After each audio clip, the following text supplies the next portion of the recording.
गीता अध्ययन के सेशन में आप सभी का स्वागत, जहां हम भगवत गीता के चौथे अध्याय को राणा सर से समझने का प्रयास कर रहे हैं। और आज बारी है अगले श्लोक की ओर बढ़ने की। श्लोक नंबर 15 ऑफ चैप्टर 4। सर को प्रणाम और निवेदन कि आज के सेशन की शुरुआत करें।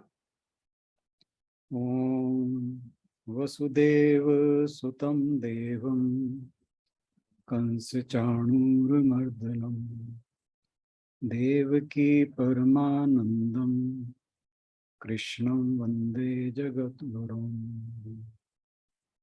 सभी को बहुत बहुत प्रणाम। गीता जी का चौथा अध्याय चल रहा है और हम श्लोक नंबर 14 तक चर्चा कर चुके हैं। और 14वें श्लोक में भगवान जी ने कहा था कि क्योंकि मैं कर्मों के फल में मेरी स्पृहा नहीं है, तो इसलिए जो कर्म है वो मुझे लिप्त नहीं करते। और जो व्यक्ति इस बात को समझ जाता है क्या कि मैं कर्मों से बंधा हुआ नहीं, और क्यों बंधा हुआ नहीं हूँ? क्योंकि मैं इच्छाओं से मुक्त हूँ, कामनाओं से मुक्त हूँ। जो मुझे इस प्रकार जान लेता है उसके भी बंधन छूट जाते हैं। और इस प्रकार जानने का अर्थ हमने बात की थी क्या है कि हमें भी इसी तरह स्पृहा से, कर्मों के फल की स्पृहा से मुक्त होकर कर्ता होते हुए भी अकर्ता बनना है। यानी कर्म तो मनुष्य किए बगैर रह नहीं सकता। ये भगवान जी ने तीसरे अध्याय में कहा था कि इस प्रकृति में प्रकृति का कोई भी अंग ऐसा नहीं है जो बिना कर्म किए रहता हो। तो अगर तुम कर्म छोड़ भी दोगे तब भी बहुत से कर्म ऐसे हैं जो स्वतः होते रहते हैं। तो कर्मों के बिना जीवन संभव नहीं है। तो टेक अवे क्या है 14वें श्लोक का कि you should not be attached to your results of कर्म। यानी आप जो कर्म के फल हैं उनकी इच्छा में मत पड़िए। और उनकी इच्छा से जब आप मुक्त हो जाते हैं तो फिर आप अकर्ता हो जाते हैं। और जैसे ही आप अकर्ता होते हैं तो जैसे ईश्वर कर्मों से अलिप्त हैं, इसी प्रकार हम भी कर्मों से अलिप्त होकर कर्मों के बंधन से छूट जाते हैं। और फिर आगे अर्जुन को जो भगवान जी कहते हैं वो है श्लोक नंबर 15, जिस पर हम आज चर्चा करने वाले हैं। इससे पहले कि हम चर्चा करें, आशुबेन से अनुरोध के वे श्लोक पढ़ते। जी सर। एवं ज्ञात्वा कृतं कर्म, एवं ज्ञात्वा कृतं कर्म पूर्वैरपि मुमुक्षुभिः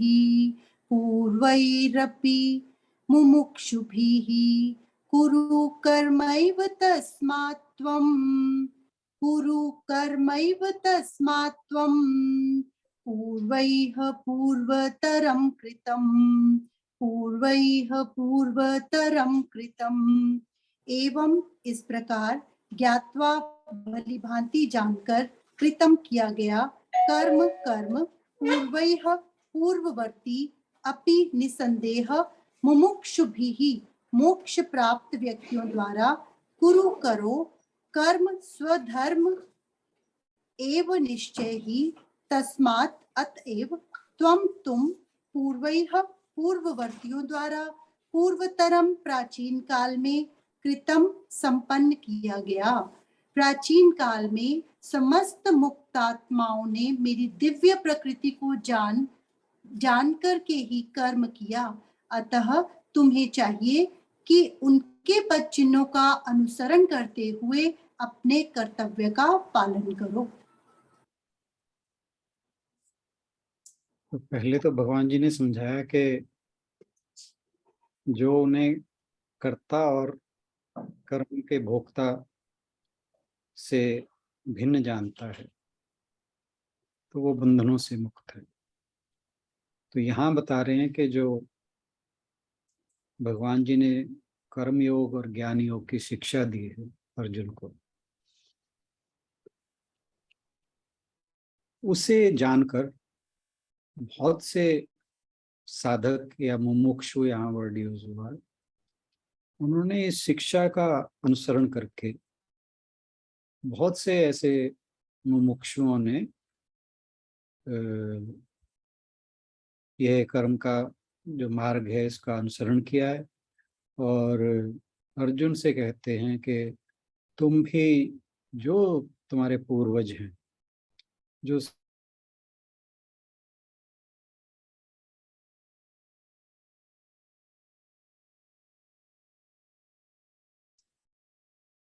जिन मुमुक्षुओं की भगवान जी बात कर रहे हैं, ये वो लोग हैं जो ये जान गए थे कि जो उनका वास्तविक रूप है वो चैतन्य स्वरूप है।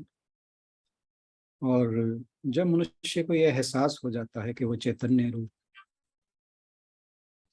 तो वो कर्म करता है, यानी जीवन मुक्त होते हुए वो जो कर्म करता है उसे वो कर्म प्रभावित नहीं करते, उसके लिए नए संस्कारों का निर्माण नहीं करते, और वो अपने जो भी कर्म है ईश्वर को समर्पित करता हुआ अपने मन को शुद्ध करता हुआ चला जाता है और कर्मों के बंधन से मुक्त हो जाता है।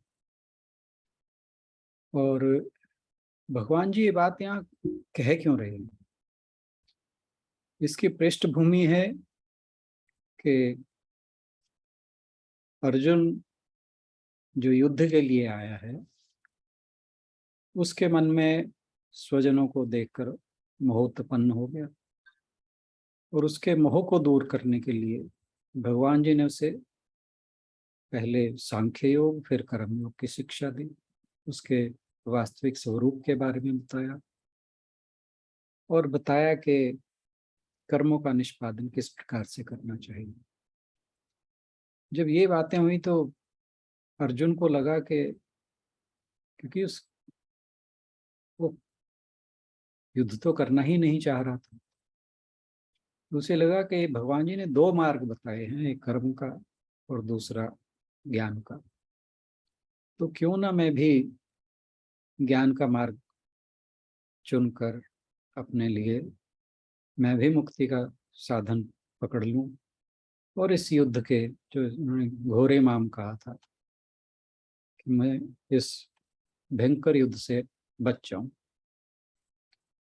तो भगवान जी उसके, ये जो उसके मन में भ्रम उत्पन्न हो गया था, या ये कहिए कि उसने जो भगवान जी ने शिक्षा दी थी उसका गलत अर्थ निकाल लिया था, तो उसे दूर करते हुए कहते हैं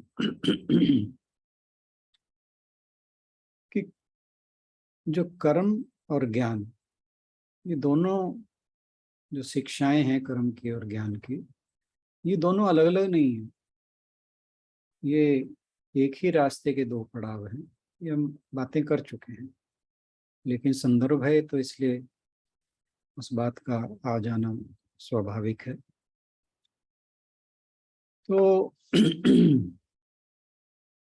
अब युद्ध भूमि में खड़ा होकर जब कोई व्यक्ति उससे पलायन की बात करे तो इसका मतलब यह है कि वो कर्म से बचना चाह रहा है, जो उसका स्वाभाविक कर्म है। और इसी के विरुद्ध भगवान जी अर्जुन को बातें समझा रहे हैं। और यहाँ पर वो कहते हैं कि जिस कर्म को तुम छोड़ना चाह रहे हो उसी कर्मयोग के मार्ग पर तुम्हारे पूर्वज चल चुके हैं, और पूर्वज चल के उस मोक्ष को प्राप्त कर चुके हैं। तो इसलिए तुम भी अगर इस कर्मयोग के मार्ग का अनुसरण करोगे और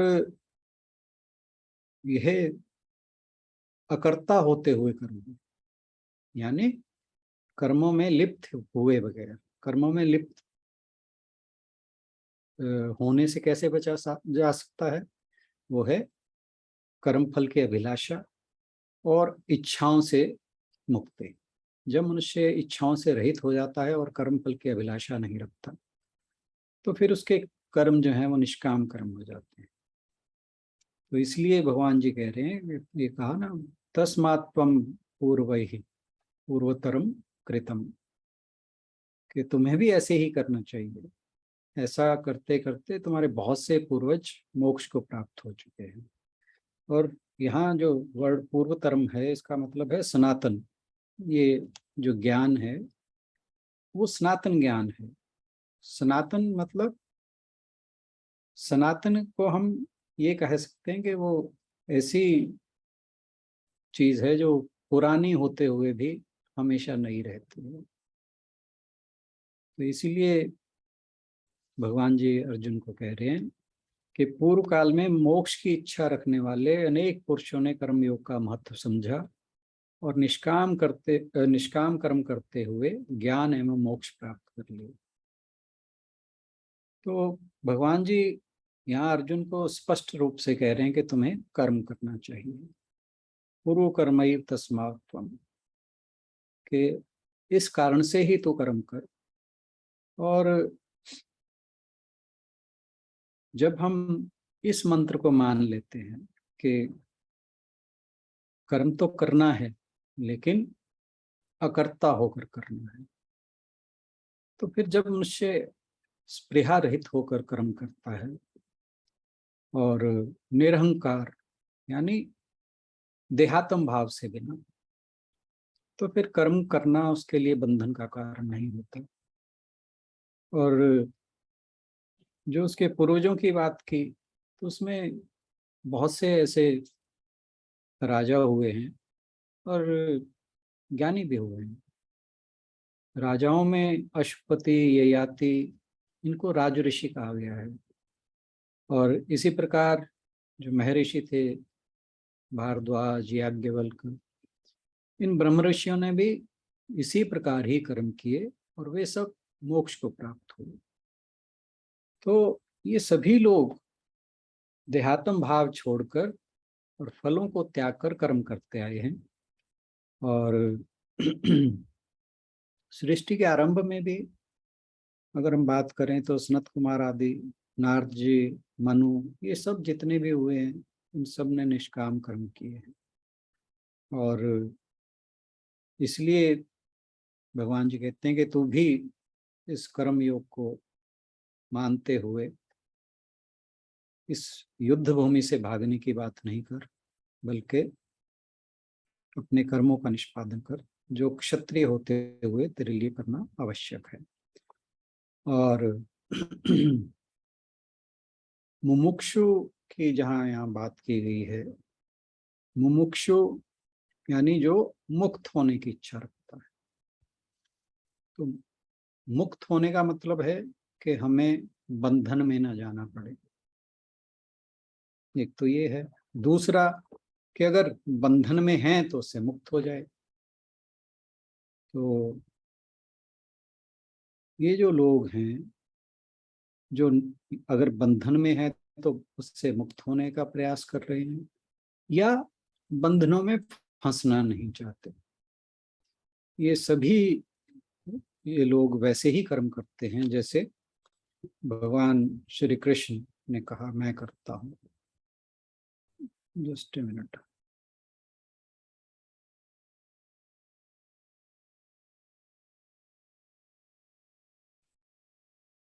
तो फिर कहा पूर्वतरम कृतम, पूर्व पूर्वतरम कृतम, के जो लोग शुरू से करते आए हैं। और जैसे हम अपने घर में बहुत से बार हमारे सामने इस तरह का प्रश्न उठता है, बच्चे पूछते हैं, हम जैसे हमारे घर में परंपराएं चली आती हैं, हिंदू घरों में सब में कुछ ना कुछ परंपराएं बनी रहती हैं। और अक्सर हम इस बात से दो चार हमेशा होते रहे हैं, होते रहेंगे। और बच्चे अक्सर पूछते हैं कि ये पुरानी बात, इसे क्यों फॉलो करें। हमारे घर पे तो होता है, मेरे को उम्मीद है कि हर घर में होता होगा कि ये तो पुरानी बात होगी, ऐसा क्यों कर। अक्सर ये सुनने को आता है। तो इसका उत्तर हालांकि बहुत बार माता पिता के लिए, बड़ों के लिए दुविधाजनक हो जाता है, पर बात ये कि अगर ऐसा करेंगे तो उसका नुकसान क्या है। क्योंकि अगर कोई कहता है कि घर में दीपक जलाना जरूरी है, तो अगर ना जलाएं तो क्या होगा, तो उसका उत्तर यही हो सकता है कि अगर जला लें तो क्या बिगड़ जाएगा। 5 मिनट हम अगर बैठ के परमात्मा के आगे नमन करेंगे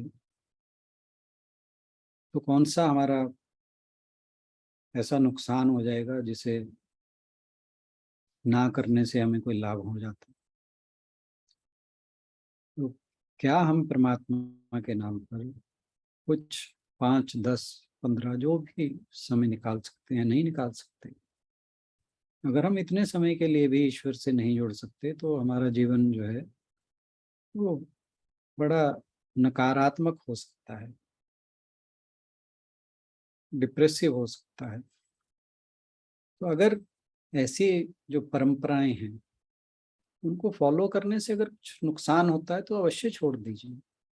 और अगर कोई नुकसान नहीं हो रहा तो कुछ तो बात होगी, वो परंपराएं चली आ रही हैं। अगर कोई नुकसान नहीं हो रहा, उनसे किसी प्रकार की हानि नहीं होती, तो करने में हर्ज क्या है।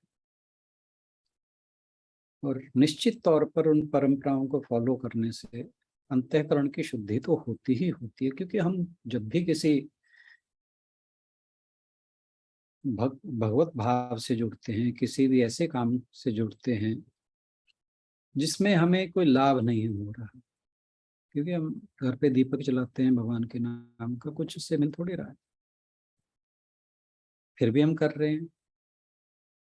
और अगर हम फिर भी कर रहे हैं, जिस कर्म से हमें कोई स्वार्थ नहीं बंधा, हाँ, वो बात अलग है कि कुछ लोग दीपक भी ये सोच के जलाते हैं कि भगवान जी मुझे ये दे देंगे, वो बात अलग है। तो अगर हम केवल भगवान के नाम का दीपक बिना इच्छा के जला रहे हैं तो अवश्य ये कर्म निष्काम कर्म हो गया। और जैसे ही हम निष्काम कर्म करने लगते हैं, हमारे मन की या अंतःकरण की शुद्धि तो स्वतः होती चली जाती है। 1 minute, 1 minute, please excuse me.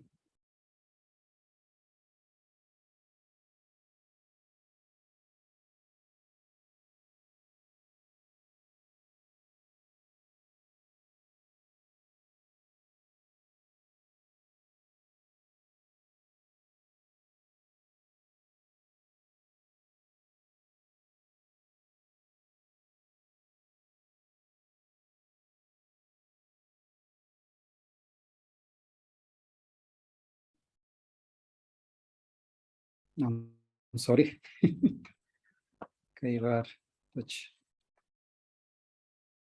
ऐसा कारण हो जाता है कि आप विवश हो जाते हैं। It's okay sir. तो तो अगर हम कोई भी कर्म जो हमारी परंपराओं से हमारे घर में बंधे हुए हैं, जो कर्म, उन परंपराओं से हम अगर बंधे रहते हैं और निष्काम भाव से बंधे रहते हैं, और ऐसी परंपराएं हमें किसी प्रकार का नुकसान नहीं कर रही, तो उन्हें फॉलो करने में कोई हर्ज नहीं है। और ये बात हमें अपने आने वाली जनरेशन को जरूर समझानी चाहिए। हाँ, कोई ऐसा कर्म है, अब जैसे दहेज की बात है, ये भी हमारी परंपरा है, परंतु ये परंपरा अच्छी नहीं है, इसे छोड़ देने में कोई बुराई नहीं है। परंतु बहुत सी ऐसी परंपराएं हैं जो हमें कोई नुकसान नहीं करती, किसी प्रकार का उनका अनुचित प्रभाव हमारे ऊपर नहीं पड़ता। तो what is the harm in following them. क्योंकि ये तो बात हम करते ही आ रहे हैं कि जो भी कर्म निष्काम भाव से किया जाए उससे मन का शुद्धिकरण होता है। तो अब जब अंतःकरण शुद्ध होता है तो उसमें सबसे बड़ा लाभ हमारा ही है या हमारे बच्चों का ही है, अगर वो उस परंपरा को फॉलो कर रहे हैं। ये इसी तरह है, मान लीजिए आपने एक गिलास इस्तेमाल करना है पानी पीने के लिए, चाय के लिए, दूध के लिए। अगर आप सोचेंगे इसको साफ करने की आवश्यकता ही नहीं है, उसी में डाल डाल के पीते रहो, तो वो आपके लिए लाभदायक नहीं, हानि का ही कारण बन सकता है। तो जो भी निष्काम का कर्म हम अपनी परंपराओं के थ्रू कर सकते हैं उन्हें करना ही चाहिए, ताकि हमारा मन शुद्ध हो सके। और ये बात हमेशा ध्यान रखनी चाहिए कि जब भी मनुष्य किसी विपरीत या विषम परिस्थिति में फंसता है, और ऐसा अक्सर होता है कि जब हम किसी विषम परिस्थिति में फंसते हैं तो हम अपने कर्तव्य से पलायन की सोचते हैं, हम उसे फेस नहीं करना चाहते। तो जब भी ऐसी कोई बात आए, जब भी कोई ऐसी परिस्थिति आए, तो मनुष्य को भगवान जी की ये बात हमेशा ध्यान रखनी चाहिए कि हमें फल की इच्छा नहीं सोचनी, कि अगर विपरीत परिस्थिति आई है तो हम कर्म करने से बचें, जैसे अर्जुन यहाँ बचना चाह रहा है। तो भगवान जी उसे यही कह रहे हैं कि ये इस परिस्थिति का तुम सामना करो। ऐसे ही हमारे सामने भी जब कभी दुविधा आए, कोई परिस्थिति ऐसी आए जिससे हम पलायन की सोचें कि यहाँ से टल लो तो ज़्यादा बेटर है, तो हमेशा इस जो भगवान जी ने ये मंत्र दिया है उसे याद रखें कि उसे बोल्डली फेस करो जो कुछ भी आता है। और उसमें फिर ये नहीं देखना कि ऐसा करने से होगा क्या, यानी फल की इच्छा। प्रभु को समर्पित होते हुए जो आप बेस्ट पॉसिबल उस टाइम कर सकते हो वो करो, बाकी भगवान पे छोड़ दो। क्योंकि अगर कुछ गलत होना है तो वो होना है, वो हमारे प्रारब्ध के अनुसार होगा ही होगा। Then why to be evasive, हमें पलायन क्यों करना। अपने कर्म का संपादन निष्काम भाव से करो, बिना ये सोचे कि इससे कुछ क्या होने वाला है। तो भगवान का सहारा लेकर जब भी हम कर्तव्य कर्म करते हैं तो उससे मनुष्य को सुख और शांति दोनों मिलते हैं। और जब मनुष्य परिस्थितियों को गाली देने लगता है, उनमें दोष निकालने लगता है, मेरे तो भाग फूट गए, भगवान मेरे से पता नहीं किस जन्म का बदला ले रहा है, ऐसा हम अक्सर सुनते हैं। तो जब हम इस तरह की बातें सोचते हैं तो इसका मतलब है कि हम कर्मों से पलायन करना चाहते हैं, और ये हमें निकृष्ट बना देता है, दयनीय बना देता है, डिप्रेशन की ओर ले जाता है। और उसके स्थान पर अगर हम ईश्वर का सहारा लेकर जो भी हम अपनी तरफ से 100% देते हुए जो भी कर सकते हैं वो करेंगे तो हमारा कल्याण अवश्य होगा। क्योंकि हम अपना कर्म ईश्वर को समर्पित करते हुए कर रहे हैं। तो जब हम ईश्वर का सहारा लेते हैं किसी भी बात में, तो ईश्वर तो अपने भक्तों के साथ खड़ा ही रहता है। तो इसलिए दीनता को छोड़कर कर्म करते रहना, यही मनुष्य की शोभा है। और जो व्यक्ति पलायन करता है ये उसके लिए ये उसके लिए शोभा का नहीं, कलंक का विषय है। तो जैसी भी परिस्थिति हो उसको भगवान का प्रसाद समझकर उसका सामना उत्साह से, साहस से करना चाहिए। और जब मनुष्य ऐसा करता है तो हर कदम कदम पे भगवान का साथ हमें हमेशा मिलता है, उसकी ग्रेस हमेशा प्राप्त होती है। और इसके लिए अगर आप, जहाँ भगवान जी पूर्वजों की बात कर रहे हैं, हम एक बहुत अच्छी एग्जांपल एक दो जो ले सकते हैं वो भगवान श्री राम की ले सकते हैं। आप उनका बचपन से लेकर अंत तक उनके कर्मों को देखिए, उसमें हमेशा आपको पूर्णता और धर्म, इन दोनों का दर्शन हर कर्म में उनके होता है। और उनका जहाँ भी, जिस अवस्था में भी उन्होंने जो भी कर्म किया है, वो उनका आचरण हमेशा स्वधर्म से प्रेरित रहा है। और बीच में सुख दुख, विषम परिस्थिति, सब तरह के हैं। आप कल्पना कीजिए कि एक व्यक्ति का राज्याभिषेक होने जा रहा है और उसकी तैयारियां हो रही हैं, और एकदम से कहा जाता है कि तुम 14 वर्ष के वनवास के लिए निकल जाओ। और वह व्यक्ति हंसते हंसते, बिना किसी दुराग्रह के, बिना किसी माथे पर शिकन के, सहर्ष निकल जाते हैं। ये भगवान राम की महिमा है। तो उन्होंने कर्मों से पलायन नहीं किया, और कुछ भी उन्होंने अपने सुख के लिए नहीं किया। उसी तरह आप भगवान श्री कृष्ण का उदाहरण लीजिए। बचपन में जो भी उनकी लीलाएं थी,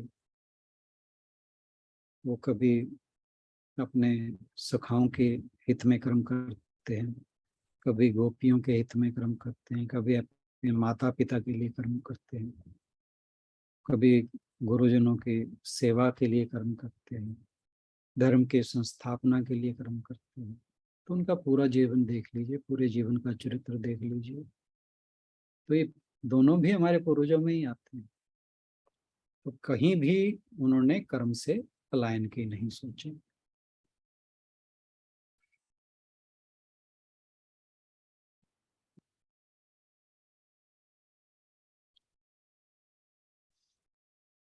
इसमें, इस श्लोक में भगवान शंकराचार्य ने लिखा है कि यदि तू आत्मज्ञानी नहीं है तो अंतःकरण की शुद्धि के लिए ही, और अगर तत्व ज्ञानी है तो लोक संग्रह के लिए जनकादि पूर्वजों के द्वारा सदा से किए हुए कर्म कर। तो यानी हमें कर्म तो करना ही है, तो कर्म से पलायन नहीं करना।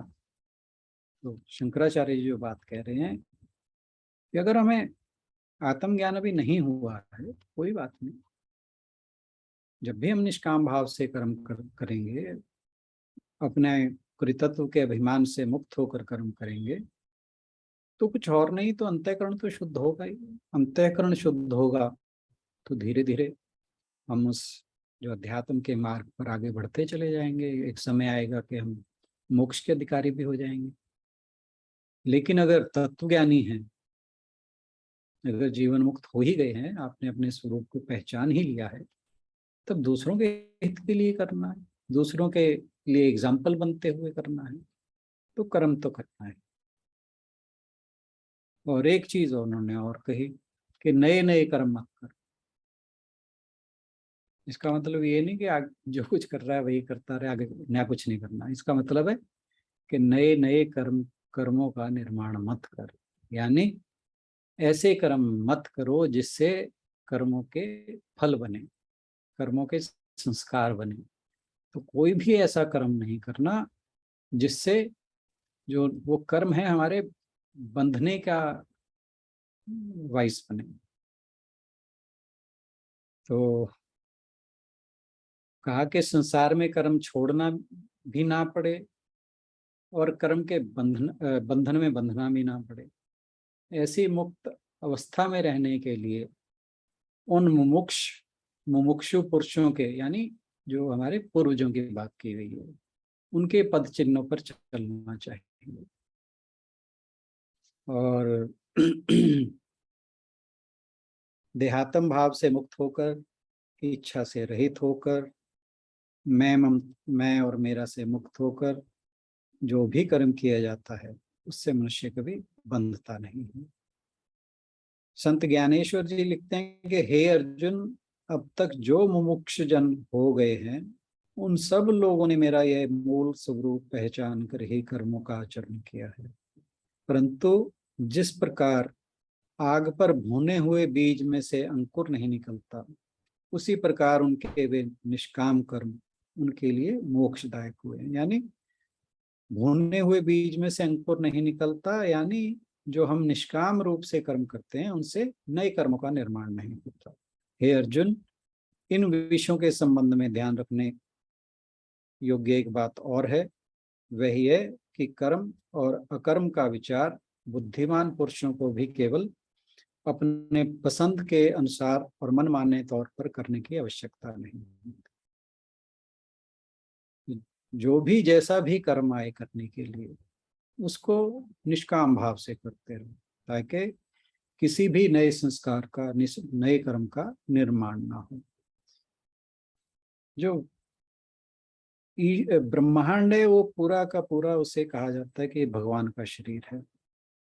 ऐसे ही हमारा शरीर भी एक छोटा सा ब्रह्मांड है, और जो भगवान का शरीर है, जैसे हमारे शरीर में छोटी छोटी सेल्स हैं, कोशिकाएं हैं, तो ऐसे ही उस विराट शरीर के हम सेल्स हैं, ये मानना चाहिए।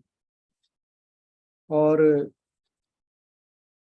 जब वो कर्मों से लिप्त नहीं होते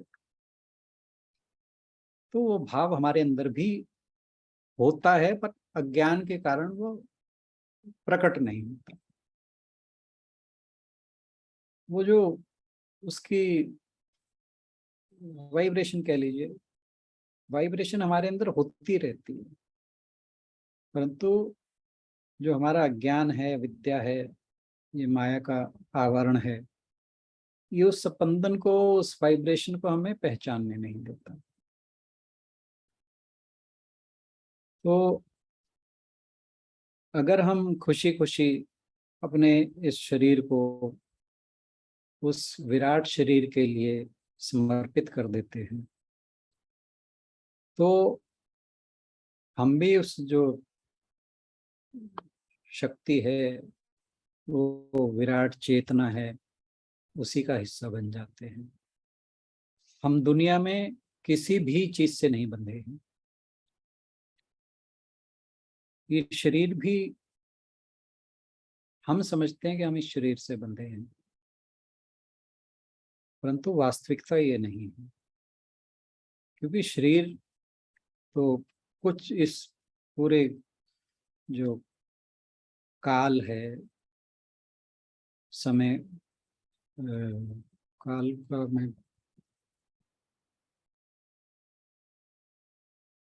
कि जो पूरा समय की अवधि है, काल की अवधि है, उसमें जो हमारा जीवन है एक बड़ा छोटा सा हिस्सा है, बहुत ही छोटा सा। जब हम बात करते हैं कि हम, कोई 60 साल का हुआ, कोई 70 का हुआ, कोई 80 का हुआ, 90 का हुआ, 100 का हुआ, इससे ऊपर तो बहुत कम लोग ही जाते हैं, कोई विरला ही जाता है।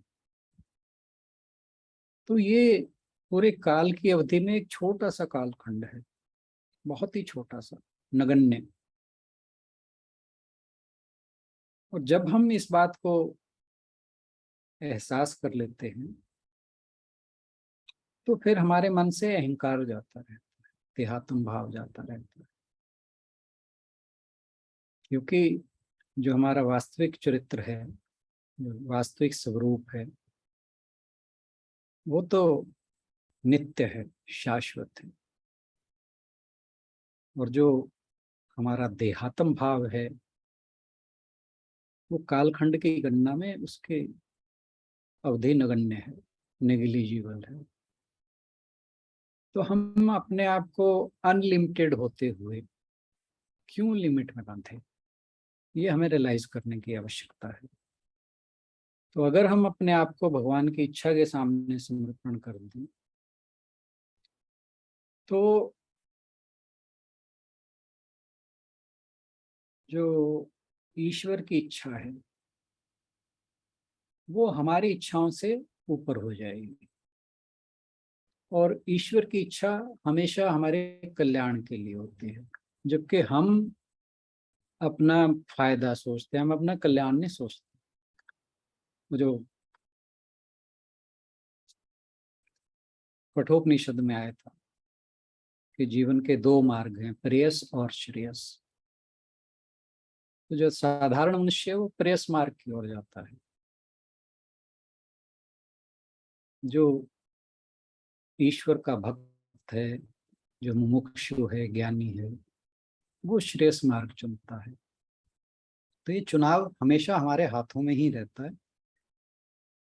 तो जो प्रेयस मार्ग को चुनते हैं वो इस जीवन मरण के चक्र से कभी मुक्त नहीं हो पाते, और जो श्रेयस मार्ग को चुनते हैं उनका कल्याण होता ही है, चाहे वो इस जन्म में हो जाए, चाहे कुछ जन्मों बाद हो जाए, लेकिन होगा अवश्य। और कर्मयोग की विरासत की बात भगवान जी ने की यहाँ पे कि तुम्हारे पूर्वज इसको फॉलो करते रहे हैं, कि जो पुराने मुमुक्षु भी थे उन्होंने कभी कर्म का त्याग नहीं किया, और ऐसा नहीं कि वो दुनिया को छोड़कर वन में चले गए। और यहाँ पर जो भगवान जी अर्जुन को बता रहे हैं उसके पूर्वजों के बारे में विशेष तौर से कह रहे हैं कि तुम उस कुल के हो जिसमें जो राज ऋषि हुए हैं वो अपने कर्तव्य कर्म करते हुए भी मोक्ष को प्राप्त हुए हैं। और वो बार बार ये कहते हैं कि ये जो तुम्हें मैंने शिक्षा दी है, पहले ही श्लोक से उन्होंने शुरू कर दिया था ये कहना कि तो नई नहीं है, इसको बहुत लोग बहुत समय से फॉलो करते आ रहे हैं। और शुरू के श्लोकों में ही कहा था कि ये हमेशा से ही जीवन का एक अंग रहा है, कर्मयोग और ज्ञान योग, लेकिन समय बीतने के साथ इसका लोप हो गया था। तो जो कर्म का मार्ग है उसमें कहीं पर कंकर हैं, कहीं पत्थर हैं, कहीं ऊंची नीची जमीन आएगी रास्ते में, कहीं फूल, कहीं कांटे, कहीं जल, कहीं अग्नि। तो ये ऊंच नीच से तो भरा रास्ता है जिसे हम इंग्लिश में रोलर कोस्टर राइड कहते हैं। लेकिन जो अपने रास्ते पर अडिग होकर उसके लक्ष्य को नहीं छोड़ते, जो जीवन की अग्नि परीक्षाएं होती हैं सफल उसमें वही होते हैं। वो कभी पानी आने पर उससे डूबने से विचलित नहीं होते। क्यों? भगवान का साथ वो हमेशा अपने साथ समझते हैं। तो जब भी मनुष्य किसी भी विषम परिस्थिति में भगवान का साथ पकड़कर चलता है तो रास्ता जितना मर्जी कठिन हो परंतु उसके मन को शांति जरूर अवश्य हमेशा रहती है। क्यों? परमेश्वर साथ है। और वेदों ने भी मनुष्य के कल्याण के लिए यही कहा है कि 100 वर्ष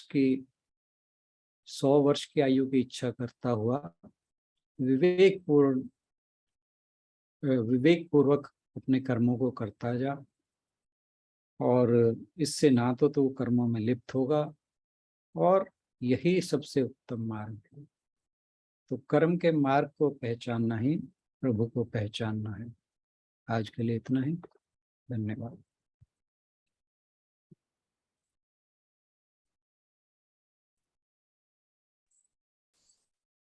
धन्यवाद राणा सर।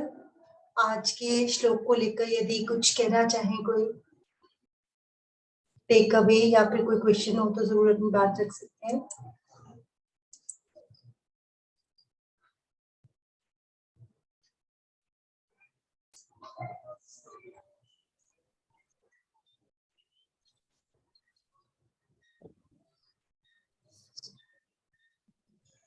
चलिए फिर इसी के साथ समापन की ओर बढ़ते हैं।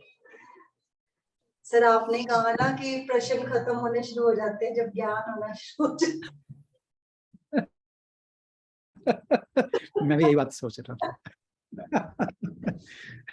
कि लगता है हमें सबको समझ आना शुरू हो गया। तालीम का ख्याल अच्छा है कि हम ज्ञानी हो गए हैं।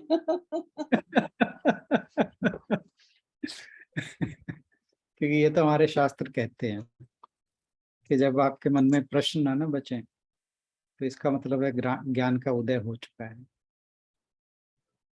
तो मैं तो यही मान के चलूंगा, ज्ञान का उदय हो रहा है।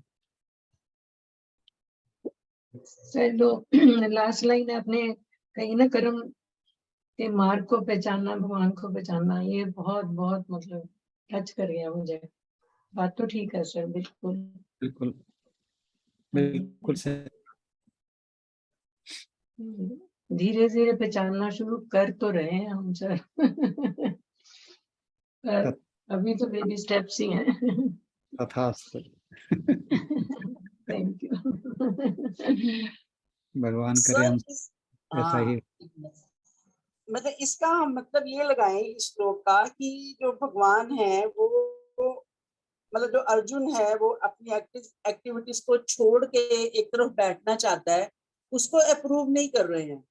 वो तो है। वो ये कह रहे हैं कि हमें मतलब यानी कि मतलब हमें सिर्फ ये पता होना चाहिए कि हाउ टू एक्ट।